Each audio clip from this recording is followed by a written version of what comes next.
নমস্কার সবাইকে, আমার একটি মালাদিদি ব্লগে আপনাদের স্বাগত জানাই।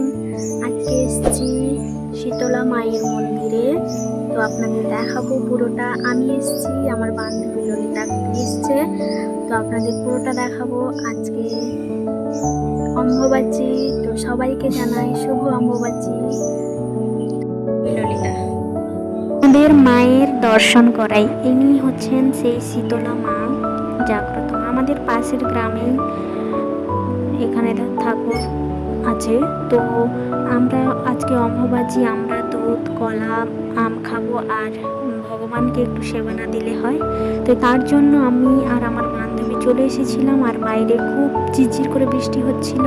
আর এইদিকে অনেক ভক্তরা এসছে, তারাও অনেক কিছু নিয়ে এসছে, যেমন ভোগ, পায়েসের হাঁড়ি, তারপর আরও অনেক কিছু নিয়ে এসেছিল। সবাই যে যার ইচ্ছে মতন নিয়ে এসছে, মনের বাসনা যাতে পূর্ণ হয়। তো আমরাও চলে গেছিলাম সকাল সকাল স্নান সেরে। তো আজকে রান্নার ভিডিও নয়, আজকে এইটাই পুরোটা আপনাদের দেখাবো। তো চলুন দেখতে থাকুন।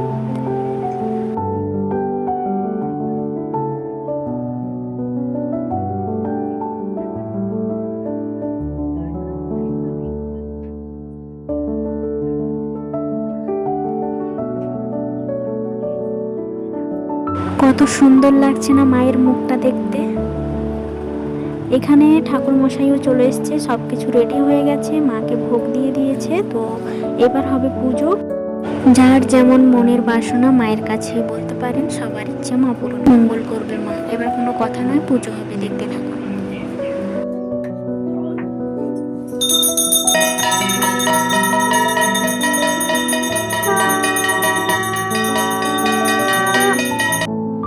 সব কিছু কমপ্লিট হয়ে যাওয়ার পর চলে এসেছিলাম বাড়ি। মা দিয়ে দিয়েছিল প্রথমে প্রসাদ, তারপরে দিয়ে দিয়েছে অল্প ভাত। আজকে হবে নিরামিষ, তো নিরামিষ হয়েছিল রান্না।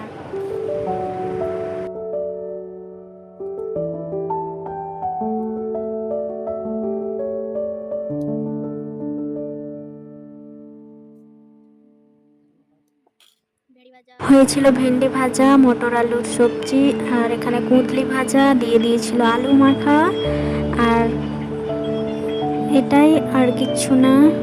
তো এই দিয়ে আজকে খাওয়া হয়ে গেল। তো আজ ছিল এই পর্যন্ত, পুরোটাই ছিল মায়ের পূজা নিয়ে।